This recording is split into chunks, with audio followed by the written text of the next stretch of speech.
Iniciamos a apresentação da pesquisa Imagens Mitológicas e a Formação da Identidade Japonesa, do pesquisador Elimar Costa Carvalho, né, orientado por mim, Cássio Ferreira, e o Elimar fará a apresentação da pesquisa e dos resultados. Elimar, é com você. Olá, chamo-me Edmar Carvalho, sou acadêmico do curso de Letras em Literatura Japonesa da Universidade Federal do Amazonas. O título da minha pesquisa é Imagens Mitológicas e a Formação da Identidade Japonesa. O mito, embora ele não tenha uma linguagem lógico-racional, ele traz consigo uma linguagem simbólica. E essa linguagem simbólica é tida na contemporaneidade ainda, com um certo preconceito, ela é tida como uma ficção, como uma realidade fantasiosa. Porém, ela traz aspectos do sagrado, uma realidade representativa. Então, nesse sentido, analisar e compreendê-las nos ajudará a entender como o homem interagia uns com os outros, como a sociedade se organizava em volta desse mito, como eles o compreendiam e como é que ajudava na estruturação e organização daquela sociedade. A presente pesquisa é de cunho qualitativo. Portanto, as bases bibliográficas e materiais teóricos são de fundamental importância, né? Obras da área da mitologia, da psicologia analítica, sociologia e da antropologia nos ajudarão a perceber todos esses mecanismos. Aqui eu cito Mircea Eliade e Jung, que nos ajudarão com suas obras e seus textos a compreender tanto o mito quanto o significado e a importância dos símbolos. Já Joseph Campbell nos ajudará a perceber uma universalidade nos mitos, seja no Japão, no Brasil, nos Estados Unidos, e a estruturação que ele apresenta. Por sua vez, Stuart Hall e Peter Bergen são de fundamental importância para nós compreendermos o conceito de identidade e refletirmos acerca disso e do que é o homem e como ele se situa em seu tempo. Dos objetivos geral é analisar a relação identitária desse sujeito pós-moderno com o mito de criação do Japão. Por objetivos específicos, temos como identificar as imagens mitológicas na sociedade japonesa pós-moderna, compreender o conceito de identidade e pós-modernidade, analisar as relações mitológicas e simbólicas do sujeito japonês pós-moderno e, por fim, estabelecer a relação entre mito, identidade e identidade japonesa. O mito, para a antropologia, ele traz um relato fundante de toda a cultura. É uma interpretação acerca daquela realidade, embora não seja justamente aquela linguagem lógico-racional, mas ela traz consigo uma linguagem simbólica, que Ernest Cassirer, ele vai resgatar isso e vai nos apresentar a seguinte definição. O homem, ele não é tão somente um animal racional, um animal rationale, como ele vai dizer, mas ele é dotado de uma outra dimensão, que é justamente uma dimensão simbólica. Daí o nome que ele vai utilizar para definir esse homem como um animal simbólico. Então, o mito ele também apresenta um caráter formativo, pedagógico, ele ajuda também na estruturação da sociedade e na compreensão da realidade daquele contexto. A razão, ela não destrói a imaginação mitopoética, ao contrário, traz à tona uma história sagrada e, portanto, uma história verdadeira, porque se refere a realidades. Exemplificando essas realidades, o mito que eu cito na minha pesquisa é a união sagrada de Ninigi com a Princesa das Flores, onde o objetivo e a pedagogia por trás da estrutura desse mito é justamente mostrar ao homem a brevidade da vida e justificar o motivo disso, né? Qual é a origem desse sentido?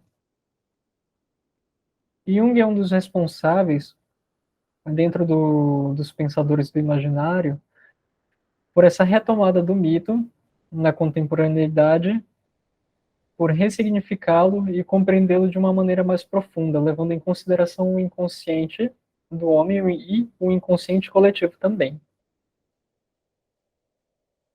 Stuart Hall, por sua vez, ele vai perceber que o homem contemporâneo, o sujeito pós-moderno, ele é um sujeito fragmentado, ou seja, um sujeito constituído por outras identidades, como uma coxa de retalho.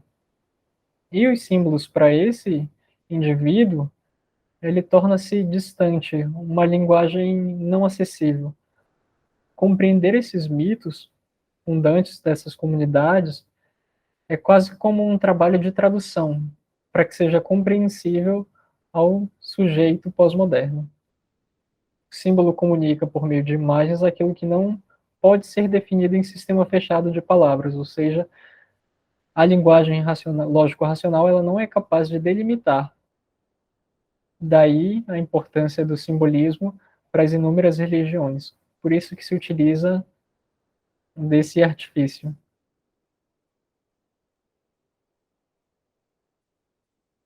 Duas figuras são de extrema importância na mitologia japonesa, no mito fundante, que é Izanami e Izanagi. Dentro dessa cosmogonia, dessa narrativa mitológica, aparecerão três símbolos que são de extrema importância para que seja legitimado um poder, o poder do imperador, e para que se justifique também uma estrutura social, que é justamente o colar, o espelho e a espada, símbolos imperiais do Japão, que ainda estão presentes no Japão. Porém, já não carregam mais toda aquela força simbólica, justamente porque essa narrativa ela foi utilizada durante o período da Segunda Guerra Mundial para legitimar uma identidade nacional soberana. E aí, a partir do momento em que o Japão perde essa guerra, essa narrativa mítica lá do Kojiki, ela tem-se um distanciamento, ou seja, já não enxerga-se como uma história verdadeira, mas como um mito, como uma linguagem simbólica. E a Célia Sakurai vai pegar isso e vai nos dizer que, apesar desse mito, hoje em dia, ele não ser utilizado para reafirmar a identidade de um povo, do povo japonês, durante esse período ele serviu para reafirmar a figura do imperador, de modo que, diante disso, esse poder ele foi exercido de maneira natural, sem que houvesse qualquer tentativa de usurpação do trono. Essas são as três características, os três sujeitos destacados por Stuart Hall: sujeito do iluminismo, sujeito sociológico e sujeito pós-moderno. E o que nos interessa e o que foi destacado na pesquisa é o sujeito pós-moderno, justamente esse sujeito fragmentado. Então, para a pesquisa, torna-se de extrema importância entender a identidade cultural na modernidade, justamente para compreender o que é esse homem pós-moderno e também compreender como é que ele se relaciona com essa linguagem mítica. A identidade contemporânea desse sujeito fragmentado é constituído por inúmeras identidades. O símbolo e a linguagem mítica, ela não perde sua existência. Ela ainda permeia a sociedade japonesa, como, por exemplo, o crisântemo, é um símbolo que está presente no passaporte, símbolo da família imperial, mas que já não carrega essa importância de tempos antigos. Muito pelo contrário, ela consegue sobreviver na sociedade moderna, mas uma ressignificação, sem tanta força.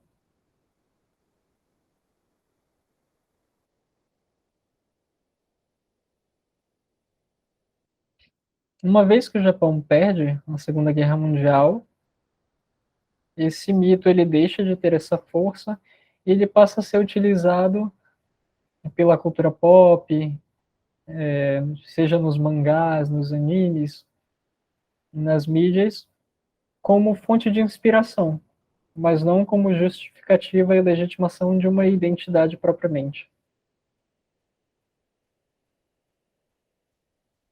Então, desse modo que a gente percebe que tanto o tradicional quanto o moderno coexistem e projetam a psique do povo japonês, exprimindo o seu agir, pensar e sentir.